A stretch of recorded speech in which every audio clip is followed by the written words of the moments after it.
Give It To Me By acknowledge that we live and work on Gadigal land. We acknowledge the traditional custodians of this land and pay our respects to elders past and present. Sovereignty was never ceded. What are your thoughts on people using bisexuality as a kind of holding zone term? Is there anything you don't like about being bi? A question that goes so deep into the soul and into the mind and the body and the spirit. This is Give It To Me Bi, the podcast where we talk about anything and everything from a bi plus perspective. I'm Chad Barnier. And I'm Steve Spencer. Together, we're diving into the real stories, the challenges, and the celebrations of the bi plus community. We are here to learn together and, of course, to laugh together. From personal journeys to cultural moments, we are here to amplify a bi plus point of view and spark conversations that matter.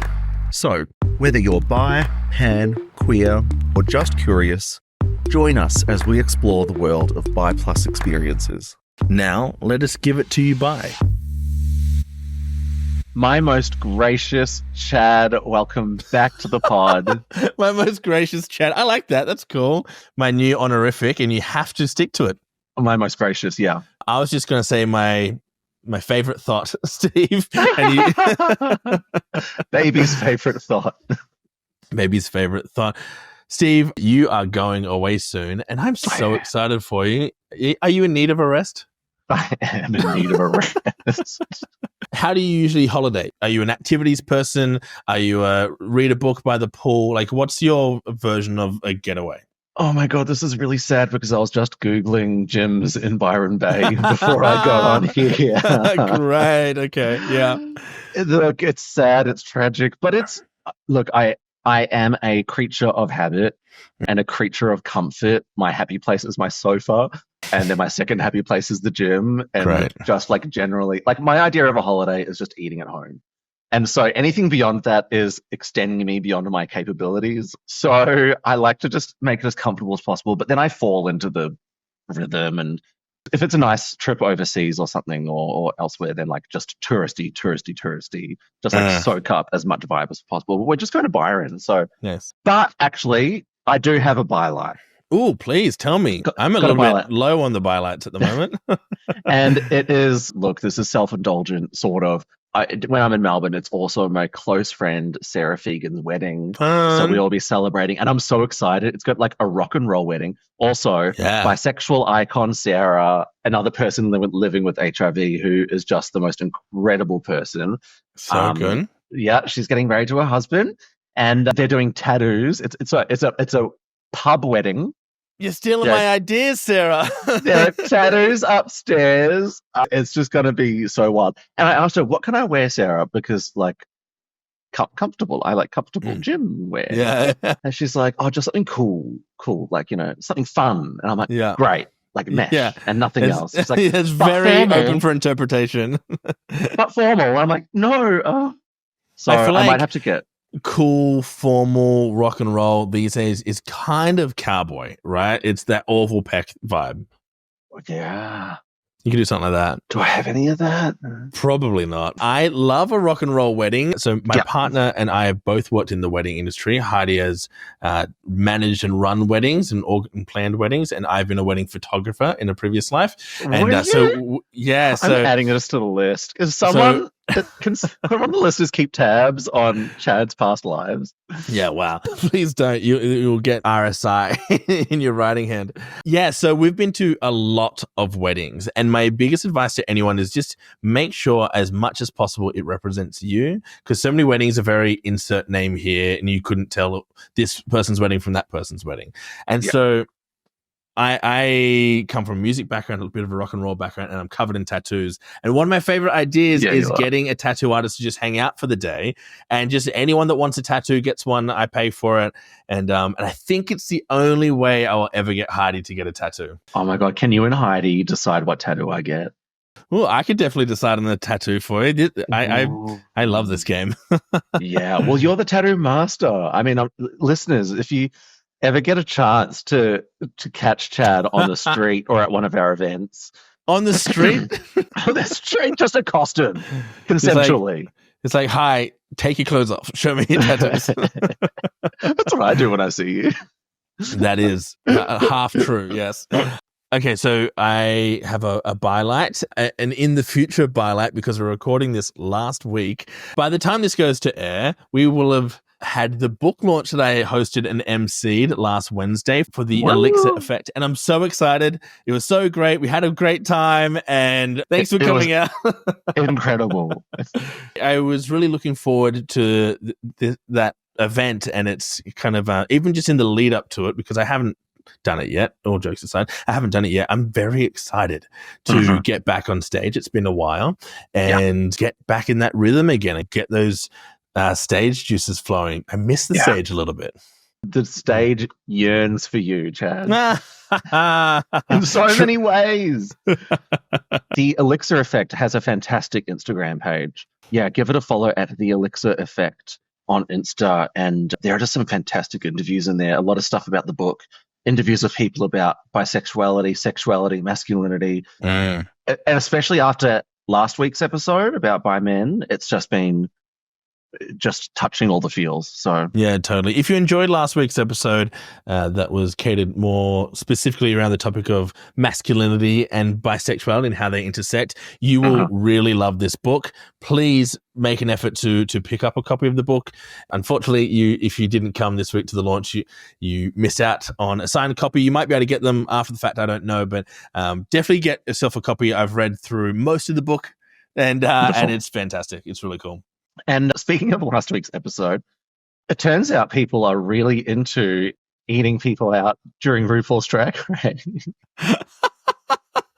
Oh my gosh, Steve, I can't tell you how funny it was, one, for you to bring that up ever in a conversation, but then to edit that episode and just sit with it by myself at 1:30 in the morning, just listening to you say the most batshit crazy things. And then now it's on Instagram and people are loving it. Totally. So funny. We mentioned Drag Race, and guess who liked it and commented on it? The reigning queen of Drag Race Down Under, Isis Avis Loren. Fan of the pod, shout out, reigning queen. Love Isis. Thank you. Yeah. Isis was in my top 2 to win that season. Glad she won it. Absolutely. Who was in my top 2? Labucci. Just so funny. Oh, what was my favorite line of hers? All of it? All of it. All right, Chad. So we have a sort of follow-up episode today. So tell me more. We had a cliffhanger 2 episodes ago. We've left people hanging. All the different stars of the show are waiting with bated breath. We had an AMA Ask Me Anything episode 2 episodes ago. And at the end of that, we said, look, there's a lot of questions. There's too many for one episode because Steve likes to wake up early, so we can't go too late. There was a lot around bisexuality and not Ask Me Anything kind of topics. So we decided, let's package them up into their own episode. There's still a few non-bi ones sprinkled in here, but this is kind of our AMA part 2, more leaning towards bi-centric topics. Yeah. Yeah. And it's a great mixed bag. Holy crap. It's great nice. Questions in here. Yeah. It's good because we can just respond to some really, really direct questions, and it's nice. It's nice to hear from I like, just something I really love about this podcast, Chad, is just hearing from people and how appreciative they are that we're talking about this stuff, but then also being able to talk with them, like to have them on here with us, basically. Yeah, totally. It's something that, like, when we were starting to think about making a podcast, we were very certain about, of like we don't want this to be 2 people talking into the void. And we wanted it to be like, no, this is community. It's by and for community. And this is a 2-way conversation, right? So as much as possible, we encourage you to email in, chat with us. The best place to do it is in our private Facebook group. It means that you can be bi online and people won't see that you are bi online. If you're uncomfortable with being visible, that's the best place to do it. If you are comfortable being out online, then Instagram, because the algorithm loves it. Hit me with all the comments, likes and comments and shares on Instagram, because we love the engagement. But we'd love to hear from you. And we see it all. And we respond. We do. Yeah, we do. Sometimes I'm distracted from things I should be doing because I'm responding to you. All right, Chad, let's kick this one off. This is like maybe the best question we've got ever, this one? Key question. And a question that will define how my interactions with anyone. A question that goes so deep into the soul and into the mind and the body and the spirit that it's the question, really. And that is, Chad, do you like dumplings? I fucking love dumplings. I know. Love dumplings. And you know what? I reckon I have them, no matter how much I have them, I'm not having them enough. Like, I think I could always be having more dumplings. And when you've had enough of one variety of dumplings, you get the pan fried. Too much pan fried.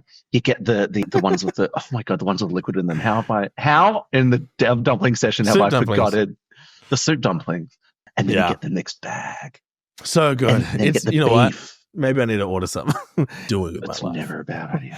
And it's a perfect mix of protein, carbs, and fats. They can be done. Oh, really? Perfectly. Great. Yes. Great. Oh, I'm happy for you, Steve. Thank you. The second follow-up to part of this question is a two-parter. So do you like dumplings? And then what's your favorite Asian food? My favorite Asian food is ramen. I'm obsessed with like a black garlic chili tonkotsu ramen. Yeah. My favorite place in Sydney is a place called Rara Ramen. Katie, the owner, is absolutely wonderful. Please check them out in Redfern. This is absolutely a plug because they're fantastic. We've been supporting their business for a long time. You need to take me on a date there because I feel like we'd get extra. Oh, babe, absolutely. If we are looking for sponsorship, fuck the money. Give me that umami any day of the week. Yeah. All right. Mine is it's an easy. I love ramen, but any Malaysian dish, any Malaysian Singaporean dish, boom. Great. I'm a happy boy. You've got your roti. You've got your curries. Yeah. You got your laksu. Thank you for asking about food. You almost derailed the entire podcast. The next conversation I could talk about for hours is what's your favorite musical and what is your favorite song from that musical? Steve, what is your favorite musical? I'm sitting this one out, everyone. This is Chad's time to shine. Tisk tisk. With love and adoration. Have you seen many shows ever? Yeah, I mean the last one I saw was 9 to 5, the Dolly. Yeah, that's fine. Yeah, nice. Musical. I did musicals in high school. I did Les Mis. I did Hot Mikado. Yes. My favorite musical is Rent. It means a lot to me. It was a big part of my queer awakening.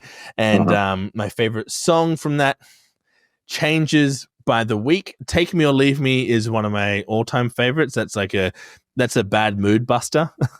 You put that on and it's like, okay, here we fucking go. And then my two others at the moment, especially, is Seasons of Love and I'll Cover You, because I sing my toddler to sleep with them and they are starting to sing them back to me, which is just the sweetest thing ever. So, yeah. Are you recording it? I've recorded some of them, but last night they sang the whole opening of Seasons of Love with me, and it was like, cool. My whole year has been made. Chad. Which, if you know that song, that was a good way to sum up how I felt, because it's all about how do you measure a year. Oh, yeah, man. It's very sweet. Very sweet. It's my favorite. So sweet. Ooh, Steve. Yeah. Why are you so nice? Oh no, I do have an answer for this. I have been through some shit, and there's worse shit to worry about than whatever's in front of you.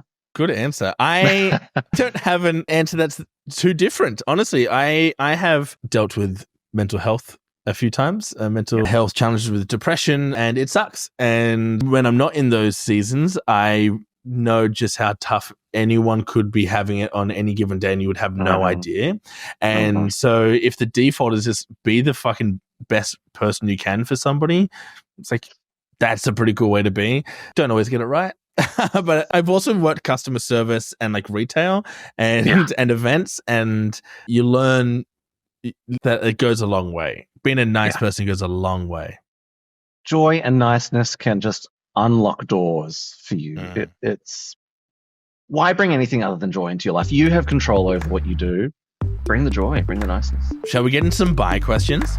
Absolutely. Let's get into the good stuff. First question is, how do you maintain your bi visibility among your heteronormative friends? That's what I want you to answer first, Chad, because I'd be really interested to hear what you have to say.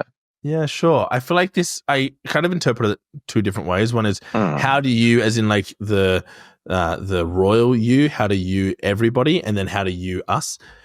So how do I do it? Well, I host a bisexual podcast that's all over my social media. So it's pretty hard not to be visible at the moment.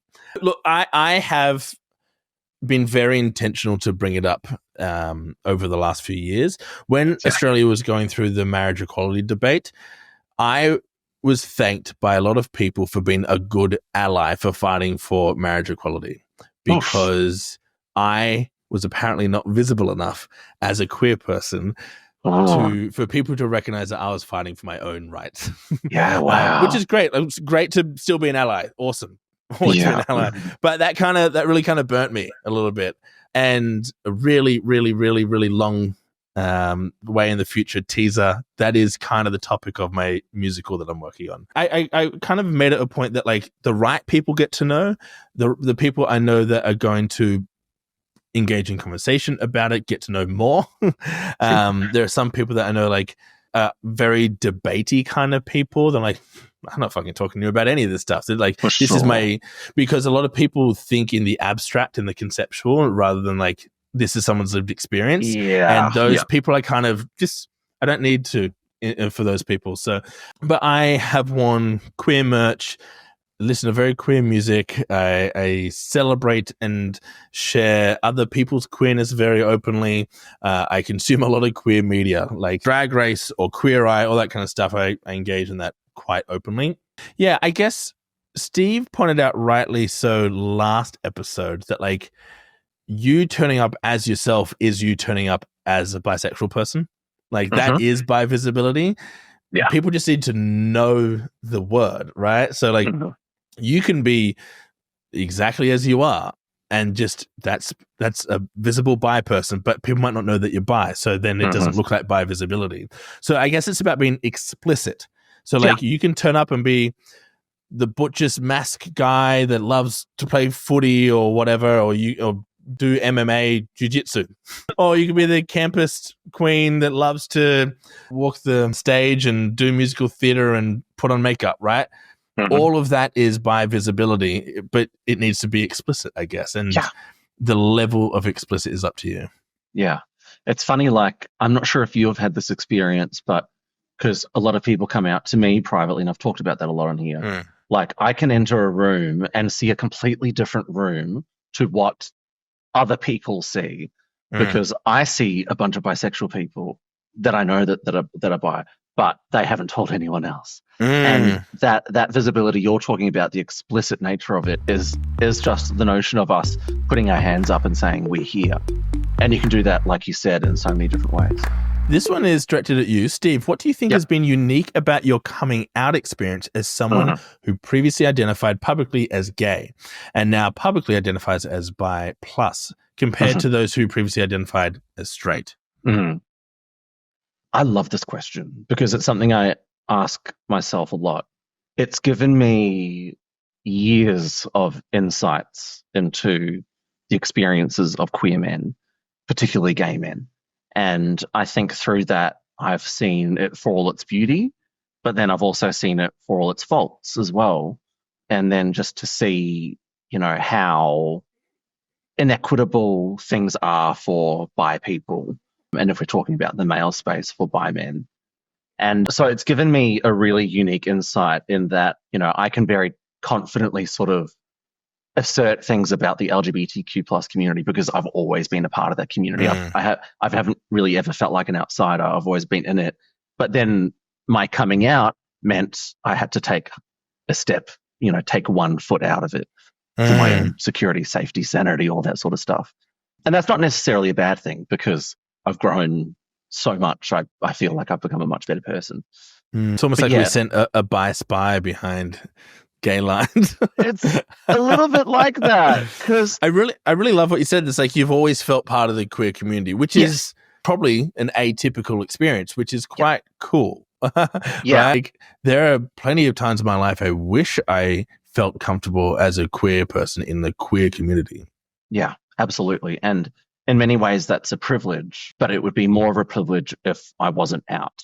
And so I as an out bi man, I experience all the same discrimination. But then also experience in a very weird way in that, the way I'm treated in venues that always felt like safe havens, when I started taking, my girlfriends along or whatever, I started being treated very differently. And so the spaces that felt like home felt a little foreign to me, even though nothing had changed in reality. See, something that I love about your journey, if I may talk about your journey from the outside, is that you've been quite a loud and public advocate for a few things throughout both identifications. And what I love about your journey is that you've never apologized for it, or you never made any kind of correction that I know of. You don't seem to be embarrassed or sorry or ashamed that like you were in the kind of quote unquote gay community. Yeah. And I see that maybe because you're very happy with where you are now, and that was the way to get here. But I love that you honor that part of yourself, because it is a journey, and if you know, if you don't, you don't, but like it's still a part of you. I'm so glad you brought that up, because there was actually a few years ago in my bi advocacy where actually I said, Steve, the word gay is to never leave your lips in the context of your own experience, because that was never, ever, ever who you were. And so why bring that up? But then as the years went on, and the more, so many, an ocean of gay identifying bi men are out there. And I just thought, you know what? It's bigger than me. It's bigger than my ego. I literally don't care what people have to say about the way I used to identify and the way I now identify. I'm purely doing it because it gives visibility to that unique experience, because we hear so often about straight men then identifying as bi. We very rarely hear from gay men identifying as bi. And, when we talk about heteronormativity, as the previous question talked about, there's also homonormativity. So if you were a queer man and you expressed any attraction towards men, you either have to be firmly in the closet or you had to be gay for many, many years. And it's just done enormous damage. And so, and I want to honor that and honor the other people who are experiencing that. The cool thing about your experience is, one, it sheds light on so many experiences that seem to be atypical, but I feel like there is just under the surface. There's I a think few it's of us coming. There. But it also kind of disproves so many of this fuckery that we hear about, like bi now, gay later. It's like, totally. Not really, though. No. Like, by now, gay later, there are so many things that contributed to that then got trivialized because of catchphrases on TV and stuff. And it's just a fucking great phrase. Like, it's so clever. But fuck that phrase. Yeah, fuck that phrase. But like, honestly, fuck that brilliant phrase. Yeah, whoever came up with that, like, you should be in marketing. That's great. So, well, they probably are. It's just cool that, like, to have that experience, and especially be so vocal and so proud. Yeah. And if anyone ever says that sort of stuff, like, oh, it's just a stepping stone to gay, just literally point them at me. I have so many receipts. It's just like, it's undeniable that no, bi is the destination. I just wondered to someone read it this week, like, have you met Steve? And this is the other thing as well. Like, I am lucky that, like, I am confident talking about that sort of stuff, like the way I used to publicly identify, because I'm just so me now and extraordinarily bi, and I'm lucky to have had the experiences that I've had. And so it's sort of like the proof's all in the pudding. Who cares? All right, Chad, as a bi plus person in a monogamous relationship, do you feel it's important to have an outlet or a form of expression for your attraction to other genders? And if so, how do you achieve that? Okay, I feel like there's a few layers to this, because there's outlet and expression in terms of just like visibility and my experience and being able to talk about it. Then I feel like the underlying part of this question is based on sexual attraction and sexual outlet. I'll speak to both. So the first part is, we kind of mentioned before, of like, yes, I do have a desire to talk about my full experience as a person and be authentic to that. I am not here for anyone that dismisses any part of somebody's experience because it makes them feel uncomfortable. So whether that's saying, oh, people shouldn't talk about being a mother at work, or people shouldn't talk about being disabled, it makes people awkward, or whatever it might be. Like, no, like this is someone's full self. So like, let's celebrate those things, and asking someone to not talk about those things is just inherently quite bizarre, like to just shut off certain parts of yourself. So yeah, I have a desire to talk about those things. Obviously, we have this podcast and I'm doing that and I have that outlet.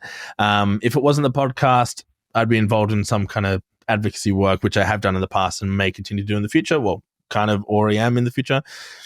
Okay, so to answer the second part of that, which is that kind of sexual outlet, I kind of view this a few ways. One, we've talked about the bi-cycle previously, right? Some people go through ebbs and flows of their attraction. And that is for everybody, not bi people. People have ebbs and flows of their attraction and their sexual desires and needs, etc. And for bi plus people, multi-gender attracted people, that can include attraction to particular genders or others. So yes, at times I have a heightened attraction to people of my same gender or similar gender or neither my partner's gender or my gender. However, I am very big into the idea of your relationship is what you decide it to be, and my partner and I have decided it to be a monogamous relationship. And whether I was bisexual or not, this would still be the case. And so if I was a straight man or a gay man, if my partner was whatever that math equals to be, we have decided upon a contract of monogamy. And so people experience attraction outside of that. Yet, for me, our relationship, it is important to honor that contract of monogamy.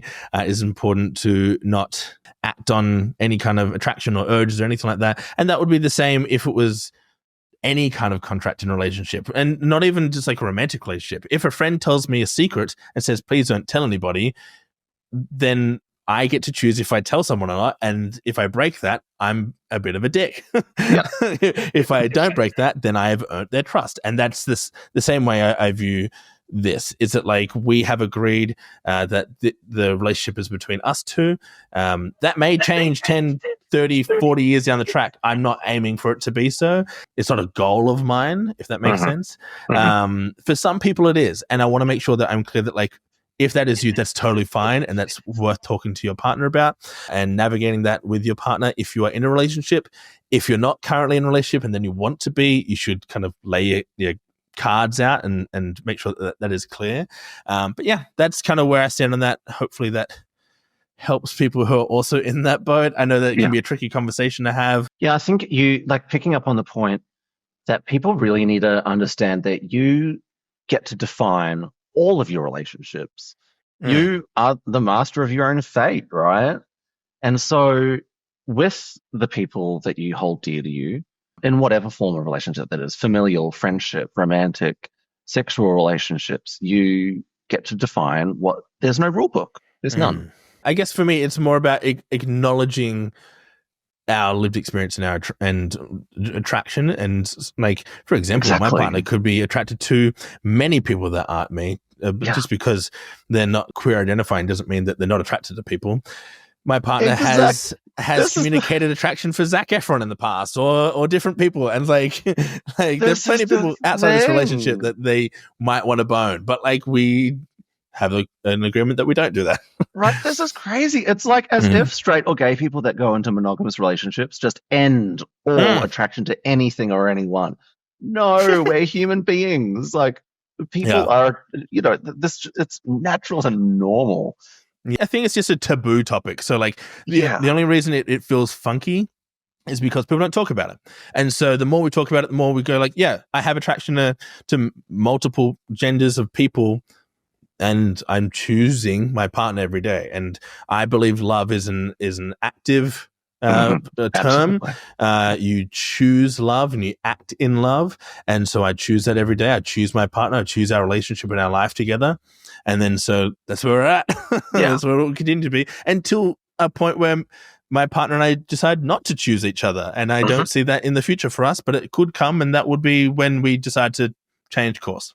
Yeah. Healthy communication. But yeah, I find it really interesting that it's like only bi people and our attraction is the one for cause for concern. It's like people who are attracted to tall people but then end up in a relationship with a short person they love and adore. It's like, why isn't there it's just so strange that that sticks on bi people.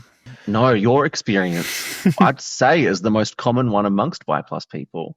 And so, you bring visibility to the nature of your relationship and not just talking about, but living every single day the example of how to be healthy and happy and expressing your bisexuality while in a monogamous relationship with a person of a different gender is just so brilliant and something we do not see. And people would say brave, but to you, it's probably, how does it feel?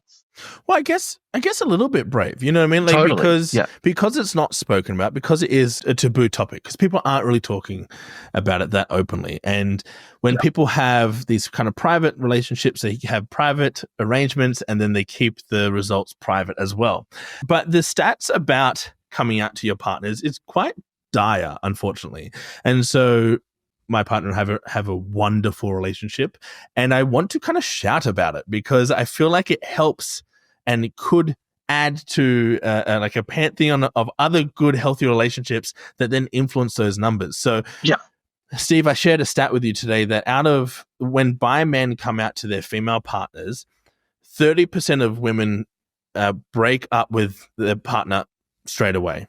Another 30% of women try and kind of navigate it and deal with it, and eventually they break up anyway. And then 30% of people continue the relationship and end up having a great relationship for the open communication. And I just know that with visibility, conversation, and an open support of people in these relationships, those numbers could be way reduced. Like, they could come down to almost nothing. Like, that is a goal of mine. And so talking about it openly is how I want to affect that. Yeah, those stats like genuinely make me angry and upset. This is when the nice cat comes off and the angry one comes on, because it's like I've seen people say, I've seen women say about bi men, like, oh, I'm just not attracted to bi men. I'm like, but the years before your bi male partner told you they were bi, you were very attracted to them. It's not that you're not attracted. You were very attracted to bi men. You are put off by him being open and honest with you, which I think is a positive. I fully see and recognize and honor the threat that people would feel. Yeah, for sure. That makes sense, right? You think if you don't know anything about it, that a coming out of that kind means I want something other than this, which would lead to a lot of doubt, a lot of like hasty decisions. I totally honor that. That is true for a lot of people in that situation. But yeah, it's not always the case. Yeah, their feelings are valid, but talk it through. Like, throw out that assumption that means that they want to go have whatever is in your mind. It's no, talk it through. I mean, have you? Maybe this is just like between you and me. I feel like I see a lot of people in relationships that don't communicate. Like, they just like happen upon each other and they just happen to do life together. But it's very passive. They're not communicating, not talking, they're not engaging with each other. Like, that's bizarre to me. Like, I couldn't do that version of it. And so perhaps that is where a lot of these kind of stats come from, is like, no, problem, I'm out. like a little too complicated. Yeah. Cool. So Steve, this next one. As a straight person, I always feel scared to ask someone what their sexual orientation or gender is. I often have a feeling, but my curious brain wants to clarify or know if I assumed right. And like, look, I'm kind of the same, right? And most importantly, guilty pleasure. Yeah, guilty. Yeah. And most importantly, I want to know how to address people properly with their preference. So the question is, what's the best way to ask? Listen, you just start calling people bi and see if they cringe or flinch, and you'll find out. Yeah. There's a whole movement. Assume bi unless corrected. I mean, you might run into some problems, but yes. But I sort of love that. It's very cheeky, but it could be a bulldozer towards bi visibility. I'm getting two feelings here. So the curiosity about wanting to know.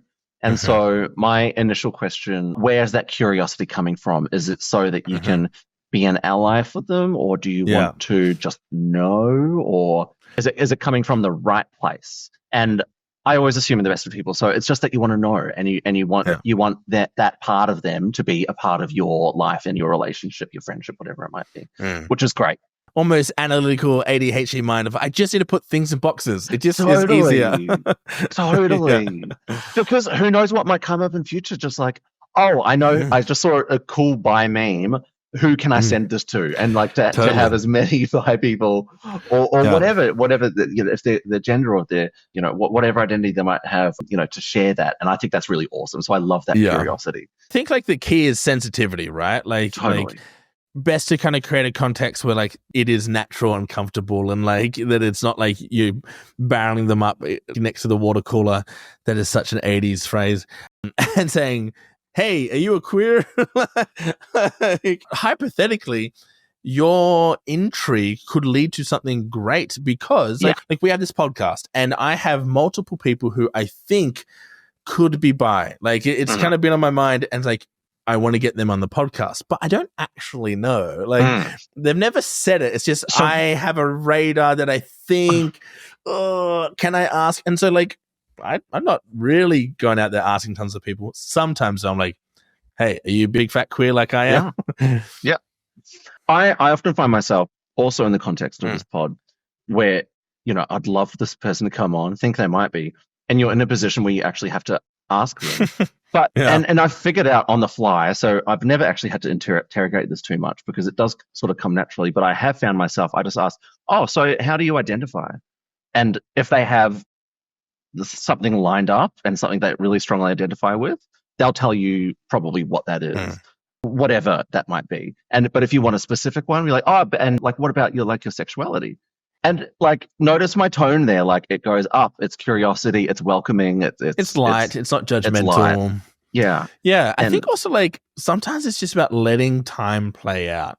Maybe curiosity isn't good enough reason. And I'm sorry, like maybe you need to leave that box a little bit empty for now. I know the person who asked this question, and the second part of the question was like, hey, when we first met, I had a hunch. And so like, well, your hunch was proven because with time, it came out naturally. And so this, I think I mentioned last episode that I've had a few people with slip of the tongue kind of come out to me recently, and that's sometimes just how it is. And it's not slip of the tongue like I'm bi, but it's more like, I'm dating this gender person now, or like my previous relationships have been thus and now it's this, or it was really great, I went to my first bi social hangout the other day, and like, cool, the information was shared and we moved on, and I was like, oh, cool. That's the box has been ticked in my brain, but I didn't have to quiz them or kind of give them the third degree to find out. Yeah.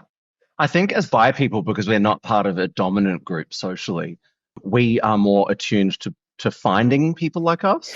And so like, I also, like, I have a golden rule, never assume anyone's identity. And so like, there'll be gay men at my gym or straight people, and like, I'll ask them, but how do you identify? And they've never been asked because like, to them, their identity is so obvious. But I'm like, as a bi person, I understand that assuming someone's sexuality is a no-go, and you just ask.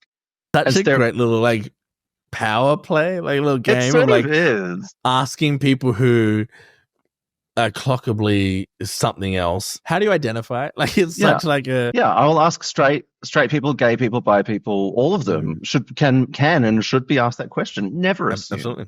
So years ago, I did begin asking people because I was on my own kind of journey and I was looking for community, and I asked a few people who kind of under the guise of asking everybody, they'd never been asked before, but then was like, you know what?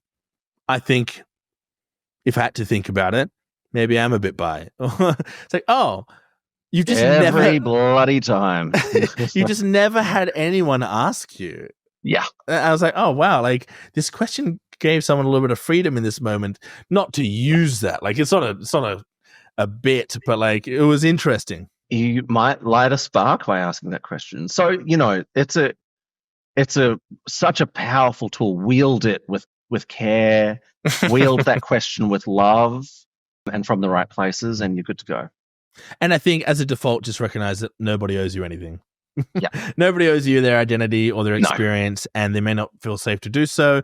They may not know your intention. And so if you're unsure, don't ask. And Chad, red lines, big red line. Don't follow up with, oh, but I thought, never say that. Oh, but I could have sworn, never say that. You take everything they say with 100% accuracy and affinity. Oh, well, we will have a podcast about that in the future. Trust and believe. The idea of labels and identification and self-identification, because there are plenty of people that self-identify one way and may have behavior and actions another way. But like, you always take what someone says as their self-identification as gospel, right? That's the respectful thing to do. My wife identifies as bi-curious. Does that make her bi? Great question. Oh, yeah, it does. Welcome to the fam, wifey. Well, I'll throw out the pink, purple, and blue carpet because your wife absolutely is welcome.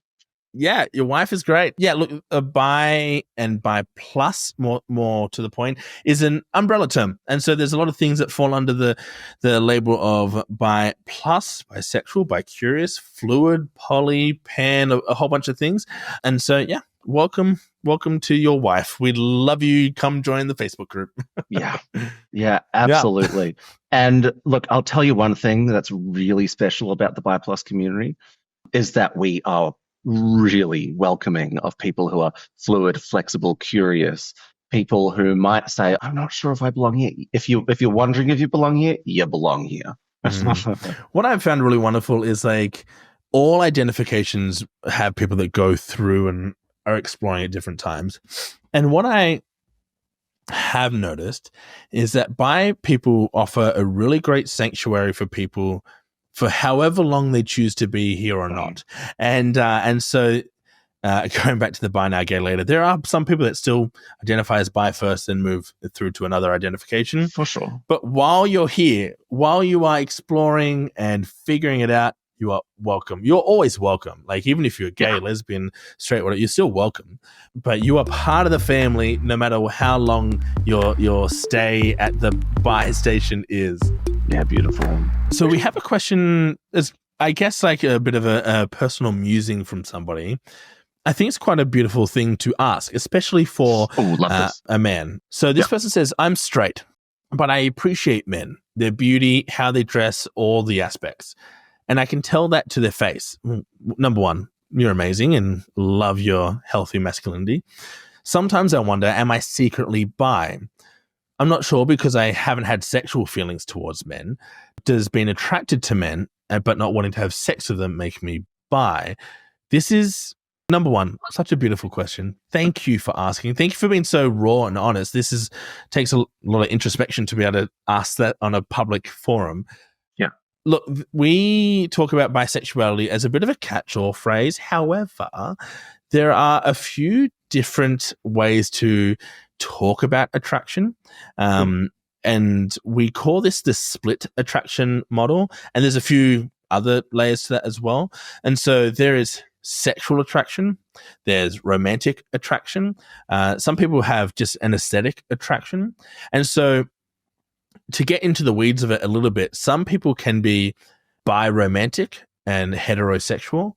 So that would mean that they have a romantic attraction to people of multiple genders, but a sexual attraction to people of a different gender.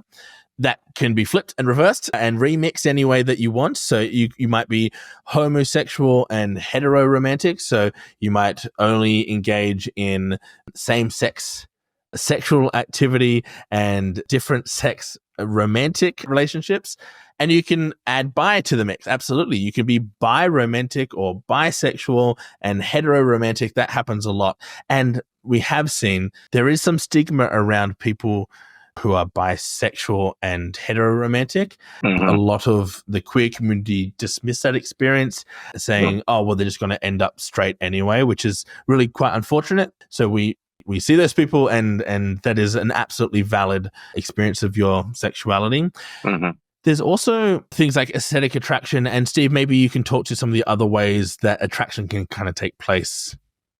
Yeah, this was something fascinating that we looked at really deeply in developing the bi plus sexual health and HIV study. This isn't a plug, but if Of you are in course. Australia, multigender attracted, please fill out the survey. Absolutely a plug. Go fill out that survey. At bishstudy.com. Now, what we really interrogated on this was how the interaction, we look at the AIB model, attraction, identity, behavior, and in the bi plus community, dear listener, you don't need all three to match up. You can have only one of those and be bi plus. So you have the attraction, but not the behavior. Our community is full, the bi plus community is full of people that have never had sexual interaction or perhaps even sexual attraction to people of multiple genders, one gender, or any genders. There are plenty of asexual bi plus people. And sex has nothing to do with sexuality. Isn't that absolutely interesting? Does not. It can absolutely play a factor, but you don't have to be a sexual being to identify with a sexuality. Yeah, the use of the term sexuality is it's a hangover from the way that we researched these things decades ago. But what we really look at now is just that sort of whole being. And you don't at all need to tick all the boxes or half the boxes or most of the boxes. If you tick one, and you know what, the final bit of your question is, does that make me bi? If you feel bi, then you are. It's up to you. There's no one checking IDs at the door. There's no one saying, give us your token or your membership card. However you feel is how would be appropriate to identify. You mentioned in your question, I'm straight, but I appreciate men. Am I secretly bi? Look, you've already said I'm straight. Perhaps that feels right for you to say I'm straight. But the questioning could be a part of your journey, and maybe you'll land somewhere kind of in between or on the spectrum. Or again, that bi cycle we spoke about earlier, maybe it's in flux. Maybe it will always be in flux. Perhaps that appreciation might turn into attraction in the future. And all those things, super cool and authentic to your experience. They're nothing to shy away from. Maybe you do decide I am straight, and then exploring that sexuality journey doesn't make you less straight if that's how you identify. You were thinking about a thing for a while. It's quite interesting, actually, going off our earlier pegging episode. In the pegging community, there are a lot of straight men, obviously. Yeah. And a lot of straight men who are into pegging. Now, pegging with someone of a different gender and with dildos and strap-ons and those things is one form of it. But then a lot of straight men will sort of express the desire of wanting, quote unquote, and I hate this term, but they talk about the real thing. And they're like, I have never been attracted to a man or could never see myself in a relationship or kissing a man, but I would love to have sex with a man. And it's really, really interesting. And I think it's awesome as well that guys are interrogating this in themselves and actually considering these things, because it is a taboo topic in our society. But it's the flip of what this questioner is talking about, and that there are lots of straight men that have a very specific sexual attraction, but zero other attraction. And whether or not that makes them bi is up to them. But a lot of these guys were firmly like, no, I'm very, very straight, but Yeah, it's something I'm really keen to get into on an episode or multiple, because they're fantastic books about people who identify as straight but have multi-gendered sexual experience. We also see this in places like the military and in prisons. We see this in sex work. We see this in a lot of different places where sexual attraction can come out of necessity or out of camaraderie or out of boredom or even just out of experimentation. All those things are super valid and super great if that's the way you want to kind of look at it. And so it's fascinating, especially for people who out and loud and proud about their bisexuality and especially engage in studies on bisexuality. It's so interesting to want to capture that experience in some kind of like clockable way in studies and go, oh, let's count you in some way, but you identify as straight, so like that is your experience, so have fun with that experience and that identity. You make the point there that form of sexual attraction is pretty well documented and pretty well talked about. There are lots of experts on it. But if we think about how well documented that sexual attraction is, there's just as much experiences of romantic attraction like that, where you don't have sexual attraction, but you do have the romantic or aesthetic attraction. You're attracted to certain things about masculinity or men. but it doesn't translate into sexual attraction. It's all, when you think about one topic and it's so well covered, other topics that you've never heard of are just as common, just not as much talked about. Yeah.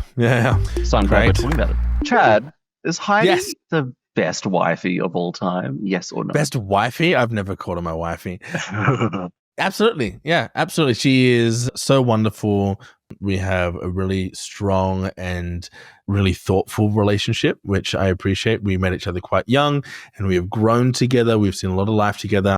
We've experienced a lot of different things together. We now have a child. It is crazy to be parents together. That's a whole other journey.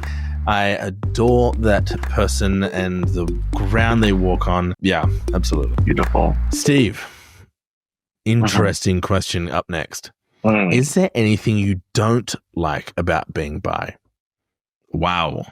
I'm not sure if it's something that I don't like because I really appreciate it, because it adds more to my life than it takes away. But, when being a bi person means that you experience forms of discrimination and see the world in a different way through a lens that could have otherwise been maybe more comfortable.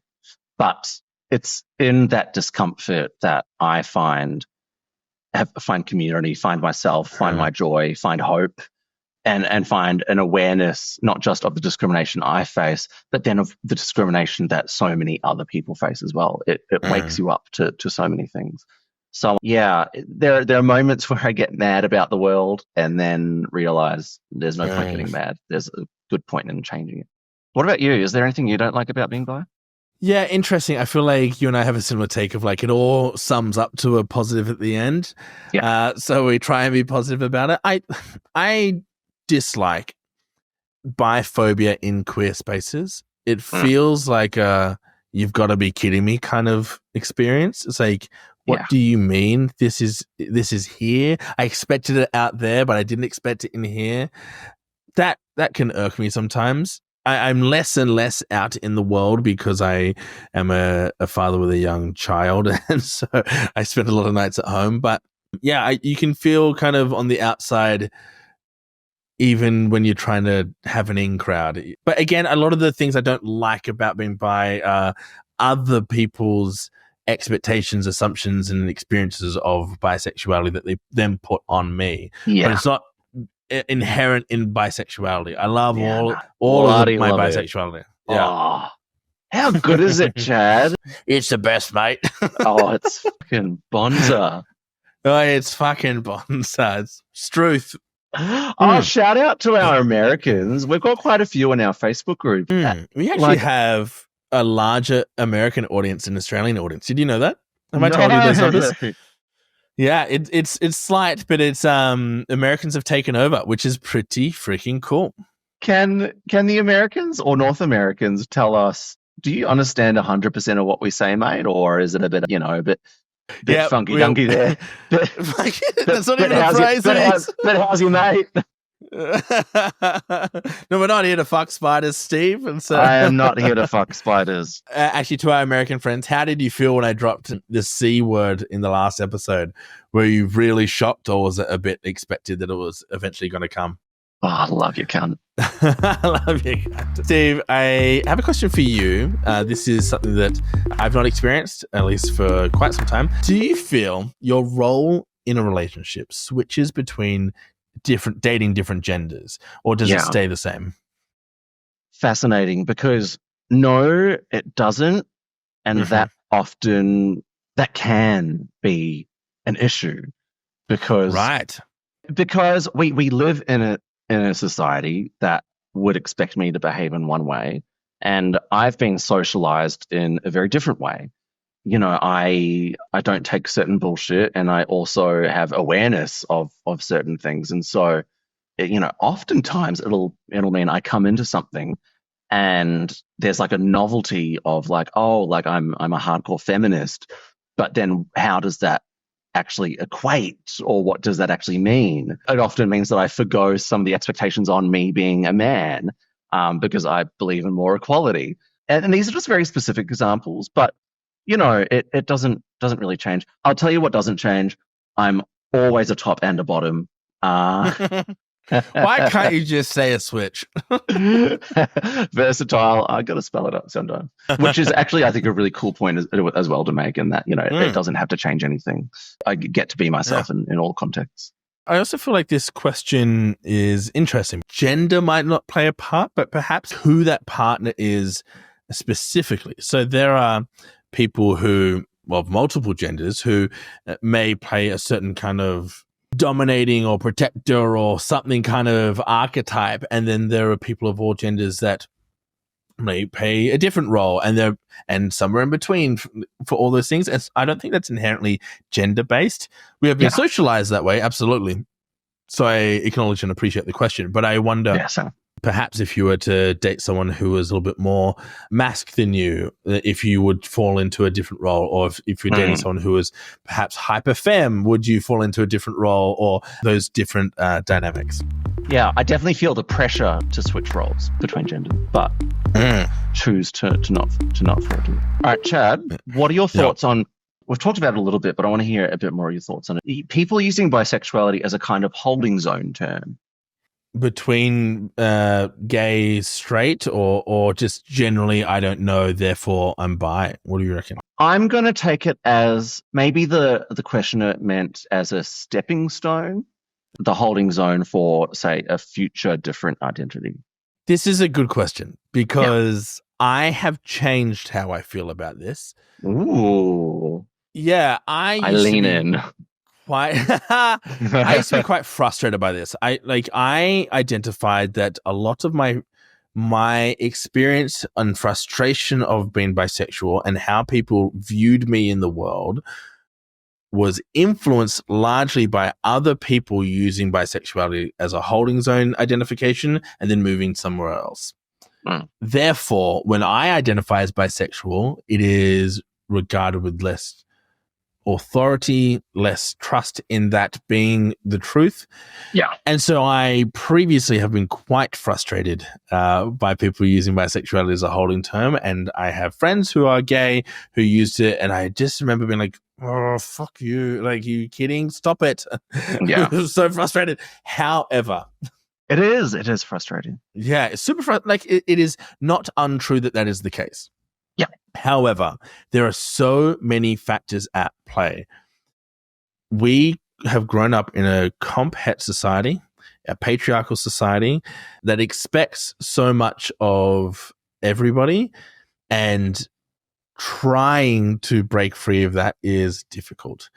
And I understand that for a lot of people, bisexuality does seem like a reasonable identification to test some things on. That makes sense. I see that. So I honor that experience. Yeah. I also have recognized that sexuality is not set in stone. It is fluid for a lot of people. Sure. And I'm actually quite, again, coming into this experience and this acknowledgement that, like, the whole born this way argument of, like, why do we have to be born this way to be valid? Like, well, can't I just say it and it be enough? Like, and if that is true, can't you, if you're using it as a holding zone kind of label, why can't you just be bi for that season and then be gay for the next season? And all those things are beautiful. And while you are here, I promise to be a great host. I promise to be a great, welcoming part of the community that says, while you are here, you are so included and so valid. And if you choose to move on at another point in time, you're still welcome back, and we love you and we wish the best for you, because there's just so many things that people have to come up against when navigating any sexuality, not just bisexuality. And I would hate for someone's experience in this label, in this community, to be some kind of fuckery that we didn't treat them with kindness and respect and love and adoration while they were here. Beautiful. Perfect answer. Thank you. A+. Yeah, I second that. I get just as frustrated, but I'll never get frustrated at the individual, because it's just so much bigger than the individual. That's a good point. I think it's on an individual level. Do whatever the fuck you need to do to survive and get through life. Literally, babe.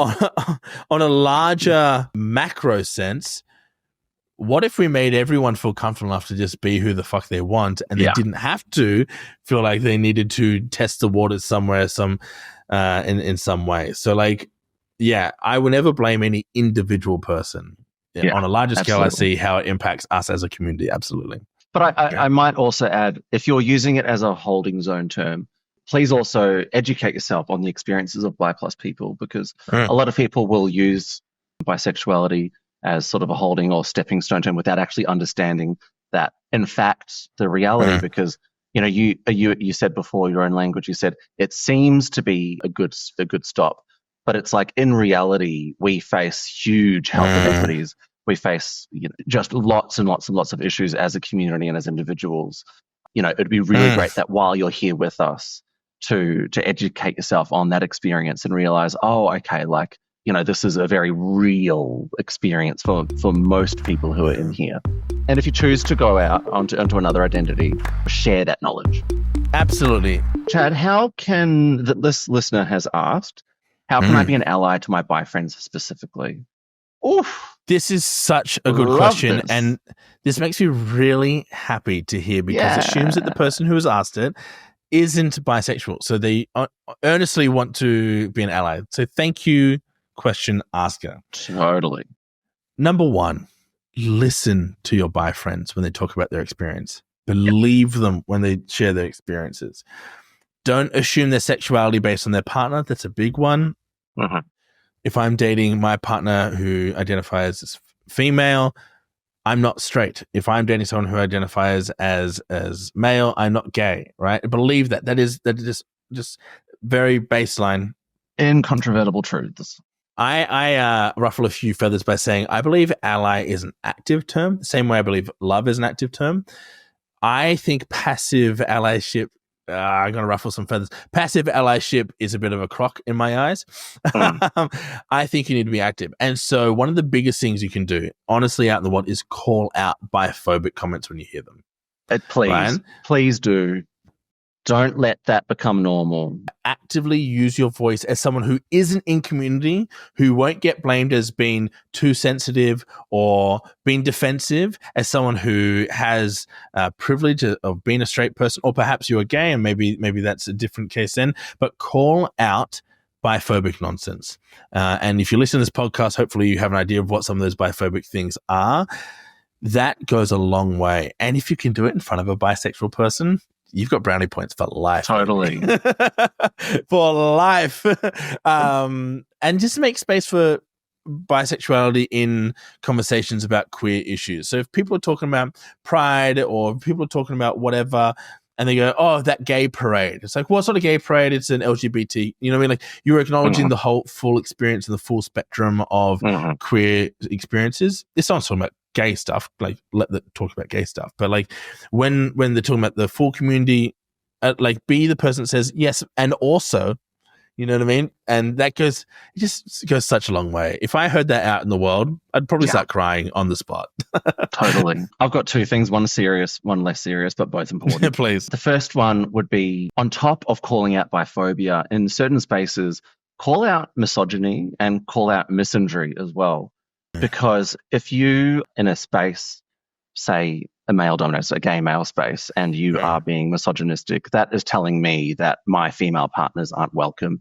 I feel less welcome. I also feel like there's a hostility, because it really, bi people notice this stuff. And it's the same thing. There's a certain narrative of like, oh, I'm bi and unfortunately still like men. It's like when a bi woman hears that, or bi men hear that, that's really, really hurtful. And so call that sort of stuff out as well, because we're not just bi people. We also want our world to be welcomed, and our world includes people of all genders. So we need no hate towards any genders, please. Totally. And it feels like, so I consider myself a feminist. It feels like a really knee-jerk reaction to go and fuck men, right? And I have caught myself doing that. I've been called out for doing that. And I understand that comment, because a lot of the issues we face in the world are patriarchal, but on an individual basis, men are absolutely wonderful and fantastic. I'm currently reading The Will to Change by Bell Hooks, and one of the things that Bell Hooks talks about is how radical it is to have an adoration of men despite your feminist political nature, right? And trying to find the crossover of the two is one of the most radical ways forward. And how do we honor both of those experiences? And so I would challenge, because I've kind of been through it too, of the, hey, men are pieces of shit kind of narrative and self-talk a lot, is the challenge of, what if we unconditionally love men? And this, I mean, to be really kind of vulnerable, I had to reckon with this a lot when I became a father. I was terrified when I found out I was having a little boy. It brought me to tears. I didn't know how to raise a son, and I am doing everything in my power to raise an exceptional, wonderful human being. And it is, I want to bring up a person that honors the experience of all people. And I feel like I don't fully know where I was going with that, but it really made me when we kind of I knew I'd be a fantastic father to a little girl, right? I knew that. And you are already a fantastic father to your son. Yeah, thank you. That means a lot. I feel like it terrified me when we had Dallas, and I was like, okay, where do I go from here? I don't want to fuck this up. And honoring the fact that we can absolutely love to the fullest extent of our love men is a feminist act, but out of actual love, not out of prescribed, doting, kind of prescriptive love that we've been told we have to give men. Mm-hmm.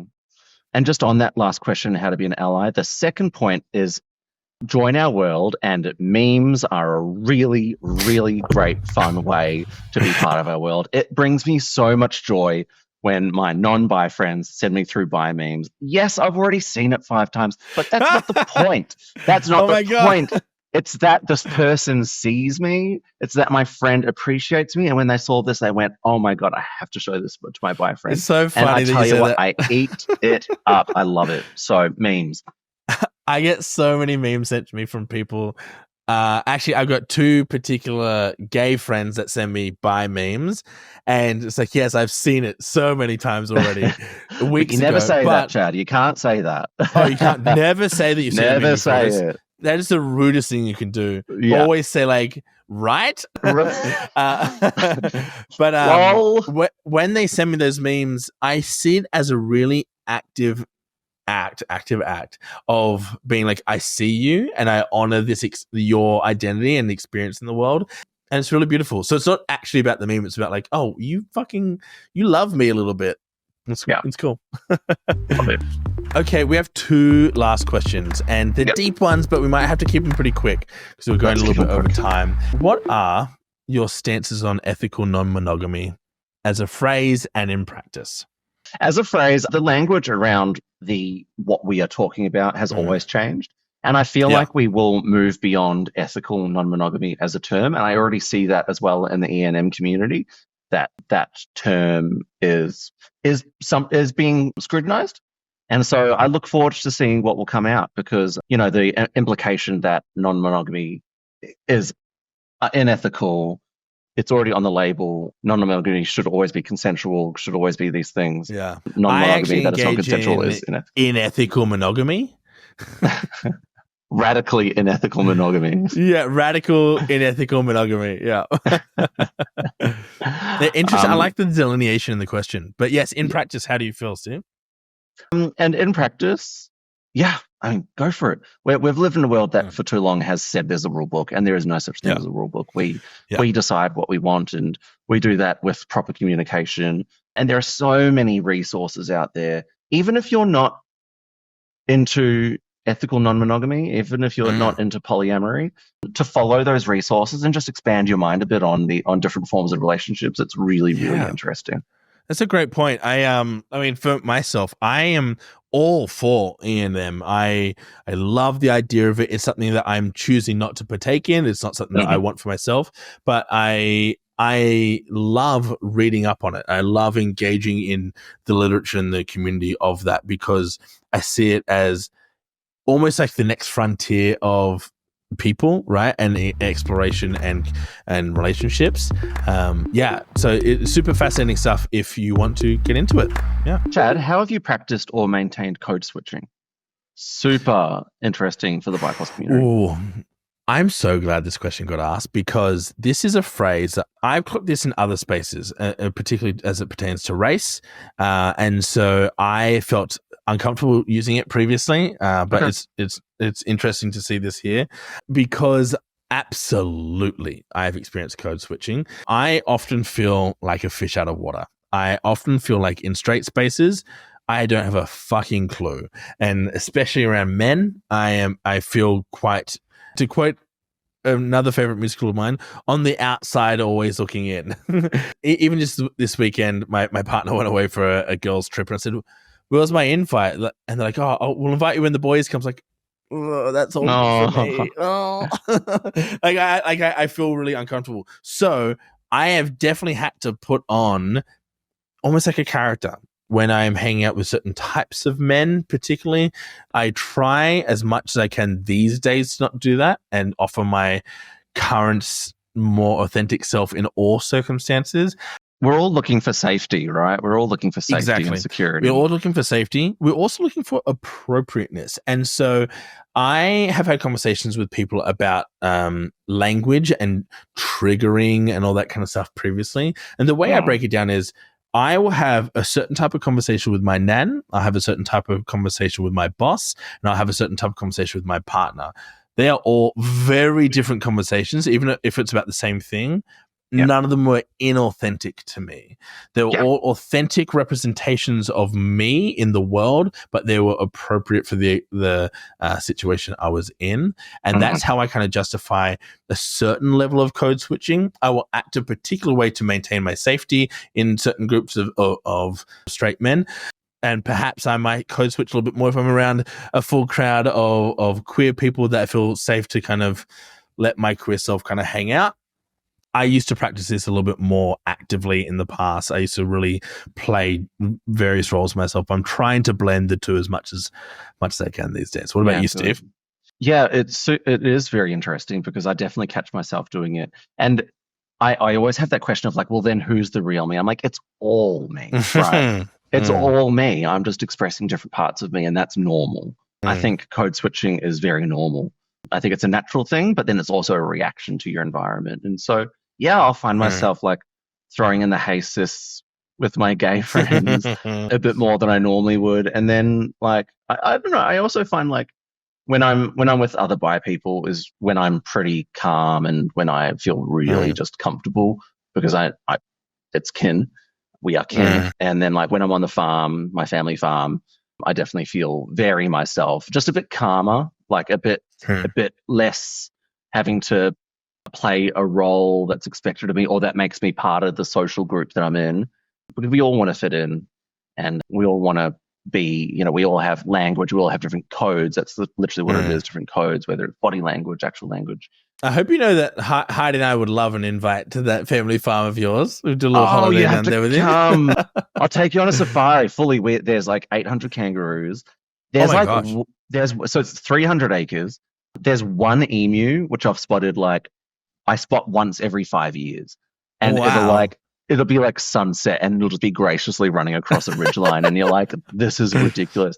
There's an eagle. There's a few eagles. I love eagles. Echidnas, blue-tongue lizards, everything. Oh my gosh. I'm in. I'm inviting myself. You're invited. That's all of the questions we have. We got through them. It took 2 episodes, and I've pushed Steve past his bedtime, but I think it was worth it. These were really wonderful questions. I really appreciate the vulnerability in some of these questions. Totally. There's some really people opening up here. Yeah. The allies that have come through. I mean, I love hearing from our allies. This is awesome. Maybe the best place to kind of end this conversation is the importance of community and recognizing that whether you are bi or you are an ally, you are part of the community. And especially, like I said before, allyship is active. And so if you consider yourself an active ally, or obviously if you consider yourself a big old bi, come and join us in our private community on Facebook. go to the website. We've got links there, or go to the show notes. We've got links there as well. And come and say, hey, we have some good chat. And the more of us there are, the better the community is. And it's just nice to just be with kin. And if you want to be a good ally, share this podcast with your mates. Honestly, boom, there we go. Share it with your straightest friends. No, share it with your straightest friends. And no, truly, because we have witnessed ourselves, the chats that we get to have, that we're very lucky to have, can spark all sorts of conversations. And for bi people, for you to share something like our podcast or any bi content would really mean a lot to them. If someone shares our podcast, we know that person's bisexual. You know what I mean? It's almost like inherent. But if an ally is to share that kind of content, how wonderful would that be? Yeah, it's beautiful. It gives me the touchy feels. I feel good about that. It does. Touchy feels? Touchy warm feels. Fuzzies? You can warm, touchy feel my fuzzies anytime you want, Steve. Well, we're not here to fuck spiders, are we? And on that note, we're not here to fuck spiders. Let's wrap. Thank you so much. We love and adore everyone that sent in the questions, everyone that is listening and would never send in questions, because I'm definitely one of those people with other podcasts. We love you. We appreciate you. Stay by. If you want to, you could pass through. We'll still love you anyway. Absolutely. Awesome. Thanks for joining us, folks. Love you all. Mwah.